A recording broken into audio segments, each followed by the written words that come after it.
व मुबश्शिरन व नज़ीरा, ऐ नबी हमने आपको बशारत देने वाला, खुशखबरी सुनाने वाला, शुभ समाचार सुनाने वाला बना करके भेजा। व नज़ीरा, और हमने आपको जहन्नम की आग से डराने वाला बना करके भेजा।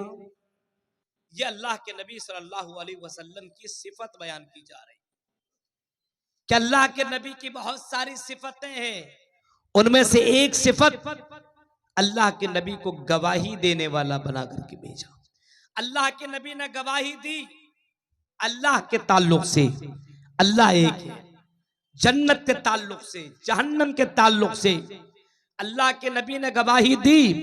और फिर अल्लाह के नबी ने फरमाया मुबश्शिरम व नज़ीरा, अल्लाह के नबी के बारे में फरमाया गया कि आप मुबश्शिर हैं, बशारत देने वाले हैं, और नज़ीर हैं, आप डराने वाले। पूरी कायनात को आपने कई तरीके से आपने बशारत सुनाई। दुनिया में आपने लोगों को तरह तरह की बातें बता करके आपने जन्नत की बशारत सुनाई है। आई मुसलमानों, आई मेरे ऊपर ईमान लाने वालों, फला फला काम कर लो, तुम्हारे लिए जन्नत की बशारत, तुम्हारे लिए जन्नत की खुशखबरी है, तुम्हारे लिए जन्नत की बशारत है, फला फला काम कर लो, तुम जन्नत के अंदर चले जाओगे। अल्लाह के नबी सल्लल्लाहु अलैहि वसल्लम ने तौहीद के ऊपर जिंदा रहने वाले को और तौहीद के ऊपर मरने वाले को जन्नत की बशारत सुनाई है। फरमाया मन क़ाल ला इलाहा इल्लल्लाह दखलल जन्ना, जो अपनी जबान से ला इलाहा इल्लल्लाह अगर कहता हो और ला इलाहा इल्लल्लाह पर उसकी मौत हो जाती हो तो दखलल जन्ना, वो आदमी जन्नत के अंदर दाखिल। तौहीद के ऊपर जिंदा रहता हो तो कहां? जन्नत के अंदर दाखिल हो रहा। खुशखबरी देखिए, आपने फरमाया जिसकी जबान से ला इलाहा इल्लल्लाह निकल जाए, मन काना आखिर कलामी ला इलाहा इल्लल्लाह दखलल जन्ना, जिसकी जबान से आदमी की मौत हो रही हो, रूह निकल रही हो और आखिरी वक्त में उसकी जबान से ला इलाहा अगर निकल जाए, मर रहा हो कोई और उसके बगल में अगर कोई आदमी ला इलाहा इल्लल्लाह अगर पढ़ रहा हो और हो सकता है उसकी इस जुमले को वो मरने वाला आदमी सुन ले और वही वो जुमला दोहरा ले। आपने फरमाया जिसने आखिर में ला इलाहा इल्लल्लाह पढ़ा, जिसका आखिरी लफ्ज ला इलाहा इल्लल्लाह हो, दखलल जन्ना, वो आदमी जन्नत के अंदर दाखिल होगा।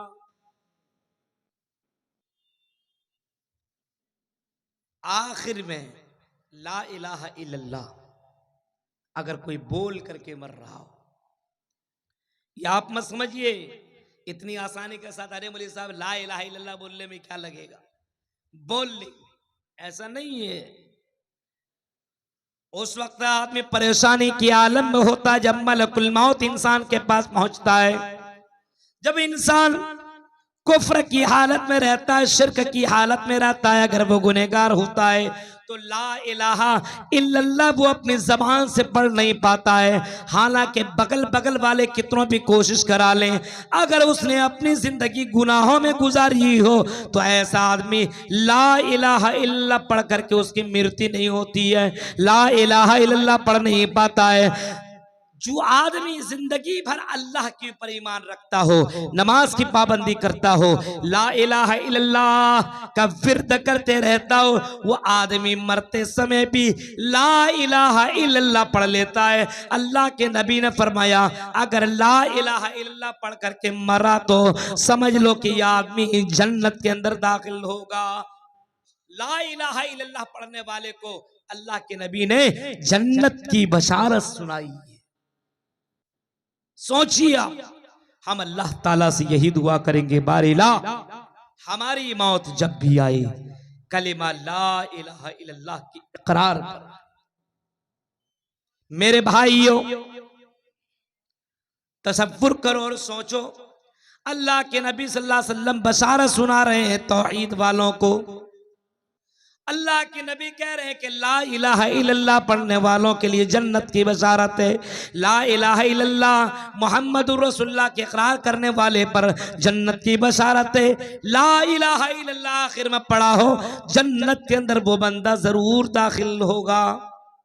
आप बशारत दे रहे हैं, मुबश्शिर हैं आप। इसी तरीके से अल्लाह के नबी सल्लल्लाहु अलैहि वसल्लम दूसरी खुशखबरी सुना रहे हैं। दूसरी खुशखबरी अल्लाह के नबी ने इस अंदाज से आपने सुनाई। आपने फरमाया कि लोगों सुनो, कुरान पढ़ने वाला, कुरान पढ़ाने वाला, कुरान सुनने वाला, कुरान सुनाने वाला, खैरुकुम मन तअल्लमल कुरान। आपने फरमाया सुनो, खैरुकुम मन तअल्लमल कुरान, तुम में सबसे बेहतर वो है जो कुरान पढ़ता हो। मन तअल्लमल कुरान। ये देख रहे, ये चाय के चक्कर में तकरीर को हमारी बिगाड़ रहा है, उधर से बगल से जा नहीं सकता है, बीच ही में यूट्यूब वालों के नजर में आना चाह रहा है। इसके चेहरे शक्ल को दिखा दो, कितना बड़ा चाय बेचने वाला है, यहां से जाने की क्या जरूरत है। मतलब जिहालत को लोगों के सामने बयान कर दो। अरे मेरे भाई, जब तकरीरें होती है, हम लोगों के फॉलोवर इतने हैं, लाख लाख कई कई मिलियन लोग हमारी तकरीरें देखते हैं, बीच में से मत आया करो। ये सब जो बातें होता है, इन सबको कट करके आप लोग डालिएगा। मेरे भाइयों, अल्लाह के नबी सल्लल्लाहु अलैहि वसल्लम ने फरमाया, खैरुकुम मन तअल्लमल कुरान, तुम में सबसे बेहतर वो है, सबसे अच्छा वो है जो कुरान पढ़ता हो और कुरान पढ़ाता हो। सबसे अच्छा वो है, तुम्हारी जिंदगी में बड़ा बिजनेस वाला क्यों ना हो, बड़ा डॉक्टर हो, इंजीनियर हो, प्रोफेसर हो, दुनिया में उसने बहुत ही ज्यादा पैसा कमाया हो, बड़ा बैंक बैलेंस कमाया हो, फरमाया वो तुम्हारी नजर में गर्ची बेहतर है, तुम्हारी नजर में वो अच्छा है, लेकिन अल्लाह की दृष्टि में, अल्लाह की नजर में सबसे अच्छा वो है खैरुकुम मन तअल्लमल कुरान, जो कुरान पढ़ाता हो और कुरान पढ़ता हो। सबसे बेहतर अल्लाह की नजर में वो है जो कुरान पढ़ता और कुरान पढ़ाता हो। सही मुस्लिम के अल्फाज है, अल्लाह के नबी ने इस अंदाज में भी फरमाया, इन्ना अफजलकुम मन तअल्लमल कुरान व अल्लमा, तुम में सबसे अफजल, सबसे बेहतर, सबसे बेहतरीन वो है जो कुरान पढ़ता हो और कुरान पढ़ाता। ये मदरसे देख रहे हैं आप, मदरसा तालीमुल इस्लाम कुरान। अब सोचिए, मदरसा तालीमुल कुरान, जहां पे कुरान की तालीम दी जाती हो, मदरसों से कुरान ही तो पढ़ाया जाता है, मदरसों से हुफ्फाज ही तो बनाया जाता है, मदरसों से तालीम ही तो बनाया जाता है। अब बताओ, तुम्हारी नजर में अगर मौलवियों की वैल्यू ना हो, मौलवियों का मकाम तुम ना दो, मौलवियों की इज्जत न करो, हमारे यहाँ तो मौलवियों को, मेरे भाइयों, जो मकाम मिलना था, उलमा को जो मकाम मिलना था, उलमा को वो मकाम न मिला। आज डॉक्टर पढ़ाने में, डॉक्टर बनाने में लोग पैसा बहुत ज्यादा खर्च करते हैं, इंजीनियर बनाने में अपने बेटे के लिए पैसा बहुत ही ज्यादा खर्च करते हैं, लेकिन अगर अपने बच्चे को मौलवी बनाना हो, हाफिज बनाना हो, उसके लिए उसके पास पैसा नहीं। जो मौलवी साहब पढ़ा रहा हो, हाफिज बना रहा हो, उनको इतनी भी तौफीक नहीं होती है कि मेरा बेटा को हाफिज बनाने वाला हाफिज साहब को कम से कम मैं रमजान के मौके पे कुछ गिफ्ट दे दूं, कपड़े की शक्ल में, इनाम की शक्ल में। हमारे बेटे को जिसने हाफिज कुरान बनाया, जिसने हमारे बेटे को इतना अच्छा मकाम दिलाया, उस हाफिज कुरान को, उस आलिम दीन को कम से कम कुछ तो गिफ्ट दे दो। नहीं मेरे भाई, हाफिज कुरान जिसने बना दिया, अल्लाह के नबी फरमाते हैं, अल्लाह के नबी सल्लल्लाहु अलैहि वसल्लम फरमाते हैं कि कयामत के दिन उस बच्चे के माँ बाप को, उल्बिस वालिदहू ताजन यौमल क़ियामा, क़यामत के दिन अल्लाह ताला उसके माँ बाप को एक ऐसा ताज पहनाएगा, एक ऐसा ताज पहनाएगा, ताजन यौमल क़ियामा, क़यामत के दिन कितना महंगा और इतना खूबसूरत ताज पहनाएगा जो ताज सूरज की मानिंद रोशनी करेगा। यार सूरज के अंदर जो रोशनी है उसके अंदर भी उस ताज के अंदर इतनी रोशनी होगी, यानी अल्लाह के नबी फरमा रहे हैं कि वो सूरज उस ताज की कीमत बहुत ही ज्यादा होगी। जो बच्चा हाफिज कुरान बन रहा है ना, उसके माँ बाप को ये ताज पहनाया जाएगा। एक हाफिज बनाने में अब हमारे फिरोजी साहब समझ सकते हैं कितनी मेहनत होती है, हमारे कारी साहब ही समझ सकते हैं कितनी मेहनत लगती है एक हाफिज बनाने में। मेरे भाइयों, अल्लाह के नबी सल्लल्लाहु अलैहि वसल्लम फरमाते हैं कि क़यामत के दिन सबसे बड़ा ताज और सबसे खूबसूरत ताज उसको पहनाया जाएगा जिनका बच्चा हाफिज है कुरान। हमने हाफिजों को वो दर्जा न दिया, हमने हाफिज बनाने वाले कारी को वो दर्जा न दिया।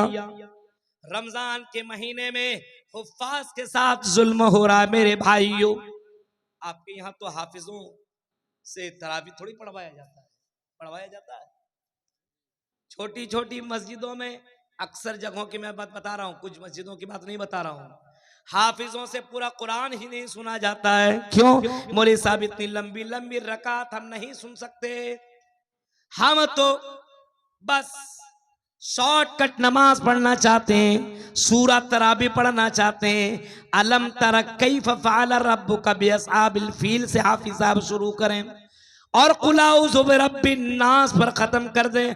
8 रकात 8 सूरा पढ़ करके हमें सुना दें, बस हमें पूरा कुरान सुनने की जरूरत नहीं है। क्यों? क्योंकि हम सीमांचल वाले बहुत ही ज्यादा मेहनत करते हैं, इतनी लंबी लंबी रकात सुन नहीं सकते, हुफ्फाज़ कराम से कुरान सुन नहीं सकते। और अगर हुफ्फाज़ कराम को अगर हमने मस्जिदों के अंदर रख लिया तो हाफिजों को पूरे महीने के अंदर 10,000 8,000 6,000 इतनी ही उनको पूरी महीने के अंदर 10-15 हजार तक ही उसको मिलता है। मेरे भाइयों, अब बताइए कुरान करीम एक हाफिज अपने सीने में रख करके पूरा महीना कुरान सुनाता है और उस हाफिज को तुम 8,000 10,000 ही दे रहे हो। कुरान सुना रहा है बगैर देखे और उस हाफिज साहब को 8,000 10,000, वो भी आदमी सुनने के लिए तैयार नहीं।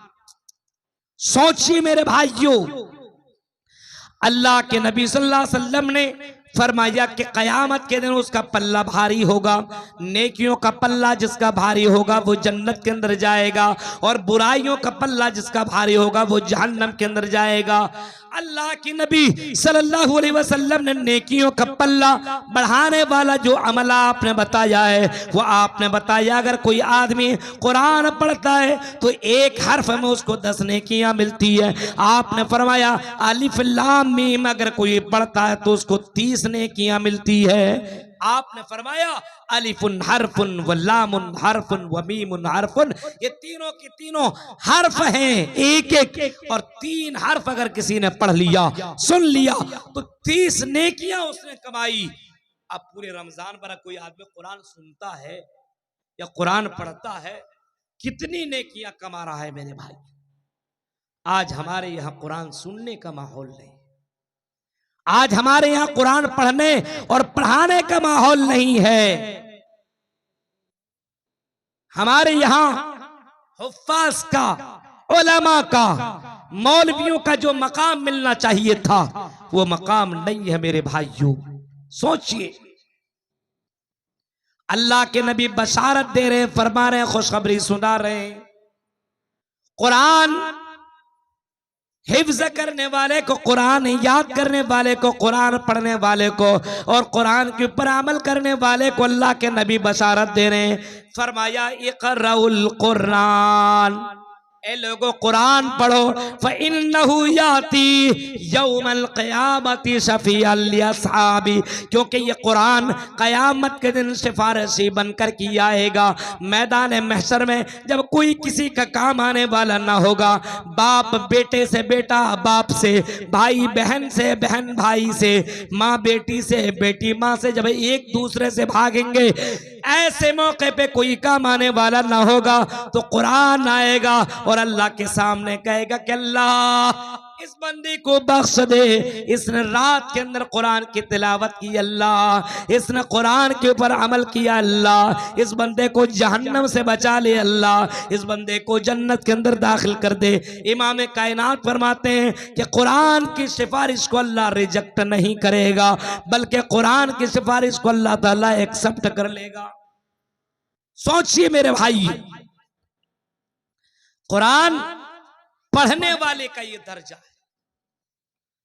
यहां तक कि अल्लाह के नबी खुशखबरी सुना रहे हैं, चापी के लोगों मदरसा तालीमुल कुरान के नाम से ये मदरसा भी है, और इन मदरसों को जिंदा रखो, इन मदरसों में अपने बच्चों को भेजो, कुरान पढ़ाओ, कुरान की तालीम हासिल कराओ, अपने बच्चों को हाफिज बनाओ, क्योंकि इमाम कायनात फरमाते हैं युकालु लिसाहिबिल कुरान यौमल क़ियामा, क़यामत के दिन अल्लाह ताला हाफिज कुरान से, आलिम कुरान से कहा जाएगा, आए कुरान का हाफिज सुन, आए कुरान के जानकार सुन, आए मुफस्सिरीन कुरान सुन, हाँ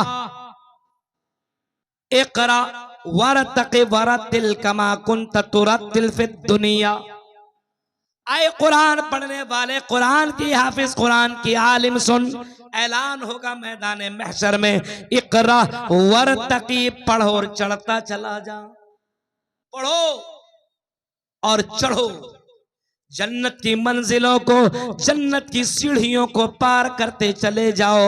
इक़रा वरतक़ि वरतिल कमा कुन्त तुरतिल फिद दुनिया, वैसी पढ़ो, तरतील के साथ तुम पढ़ो जैसे दुनिया में तुम तरतील के साथ पढ़ा करते थे, तरतील के साथ, ऐसा नहीं, ऐसा नहीं चलेगा, तरतील के साथ।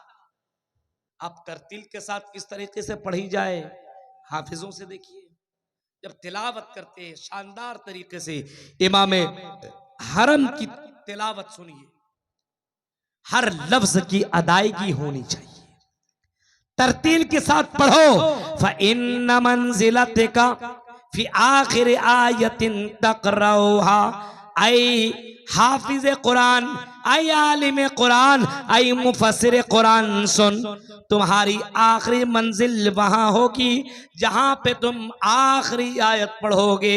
यानी अगर कोई आदमी, कोई हाफिज, कोई आलिम अगर कयामत के दिन मैदान महशर में अगर कुरान पढ़ते पढ़ते कुल औज़ु बिरब्बिन नास, आखिरी आयत मलिकिन नास इलाहिन्नास मिन शर्रिल वस्वासिल खन्नास अल्लज़ी युवस्विसु फी सुदूरिन नास मिनल जिन्नति वन नास तक अगर पढ़ लेता है, अलिफ लाम मीम से शुरू करता है और मिनल जिन्नति वन नास तक अगर पढ़ लेता है, तो अल्लाह के नबी फरमाते हैं जहां उसकी आखिरी आयत खत्म होगी, उस आदमी की आखिरी मंजिल वही होगी। अल्लाह के नबी फरमा रहे उसकी आखिरी मंजिल होगी। और बाज मुफस्सिरीन कराम कहते हैं कि कुरान करीम के अंदर जितनी आयतें हैं, जन्नत के अंदर उतने मनाजिल हैं, उतने दर्जे हैं। हाँ, 6666 आयत हैं, तो जन्नत के अंदर भी इतनी मंजिलें हैं। मेरे प्यारे साथियों, एक हाफिज का मर्तबा देख रहे हो आप, बशारत अल्लाह के नबी सुना रहे हैं, हाफिजों के ताल्लुक से, आलिमों के ताल्लुक से, कुरान पढ़ने और पढ़ाने वालों के ताल्लुक से अल्लाह के नबी बशारत सुना रहे। यहां तक कि अल्लाह के नबी कहते हैं कि कुरान सुनो। अल्लाह के नबी हजरत अब्दुल्ला इब्न मसूद से कहते हैं, अब्दुल्ला इब्न मसूद इक़रा अलैया, आए अब्दुल्ला मेरे ऊपर कुरान पढ़ो।